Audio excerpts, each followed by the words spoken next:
ماہ نو پہلا بند۔ ٹوٹ کر خورشید کی کشتی ہوئی غرقاب نیل، ایک ٹکڑا تیرتا پھرتا ہے روئے آب نیل۔ تشت گردوں میں ٹپکتا ہے شفق کا خون ناب، نشتر قدرت نے کیا کھولی ہے فصد آفتاب۔ چرخ نے بالی چرا لی ہے عروس شام کی، نیل کے پانی میں یا مچھلی ہے سیم خام کی۔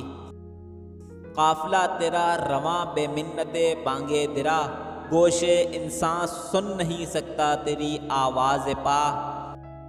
گھٹنے بڑھنے کا سما آنکھوں کو دکھلاتا ہے تو، ہے وطن تیرا کدھر کس دیس کو جاتا ہے تو۔ ساتھ اے سیارہ ثابت نما لے چل مجھے، خار حسرت کی خلش رکھتی ہے اب بے کل مجھے۔ نور کا طالب ہوں گھبراتا ہوں اس بستی میں طفل کے سیماب پا ہوں مکتب ہستی میں۔ مشکل الفاظ کے معنی۔ ماہ نو یعنی پہلی رات کا چاند، خورشید یعنی سورج غرقاب نیل ہوئی یعنی مصر کے دریا نیل میں ڈوب گئی۔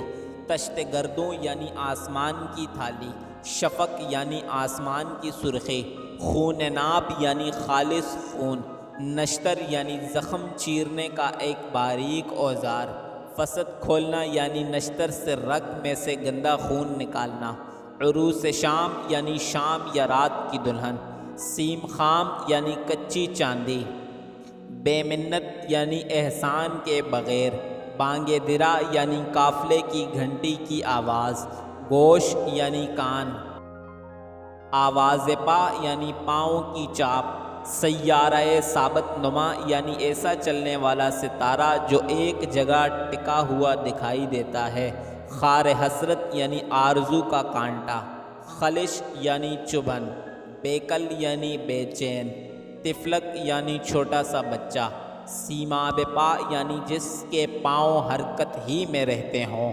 مکتب ہستی یعنی یہ دنیا جو انسان کے لیے مقام عبرت و درس ہے۔ تشریح۔ اقبال اس نظم میں بیان کرتے ہیں کہ جب سورج اپنا سفر تمام کر کے شام کے دھندلکے میں غرق ہو گیا تو یوں محسوس ہوا کہ اس کے نور کا ایک ٹکڑا سطح آسمان پر ہلال نو کی صورت میں ظاہر ہوا۔ اس لمحے کا منظر بیان کرتے ہوئے کہتے ہیں کہ یہ وہ لمحہ ہے کہ شفق کی سرخی اپنی انتہا پر پہنچ چکی ہے۔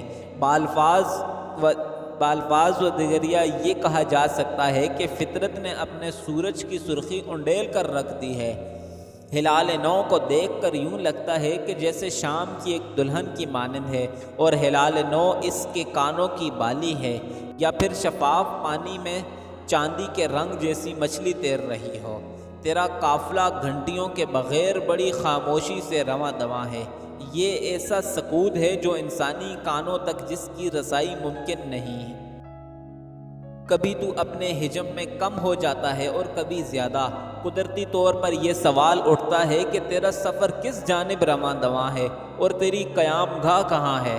اے رواں دواں رہنے والے سیارے، مجھے بھی اپنے ہمراہ لے چل، اس لیے کہ میں خود بھی اس ماحول سے پریشان ہوں جو میرے گرد و پیش موجود ہے۔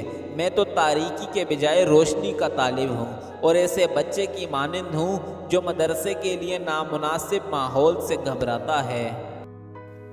اگر آپ کو ویڈیو اچھی لگی ہے تو براہ کرم چینل کو سبسکرائب کریں اور گھنٹی کا بٹن دبائیں تاکہ ہر نئی آنے والی ویڈیو کی اطلاعات مل سکیں۔ شکریہ۔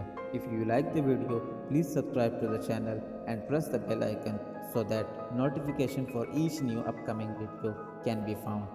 Thanks.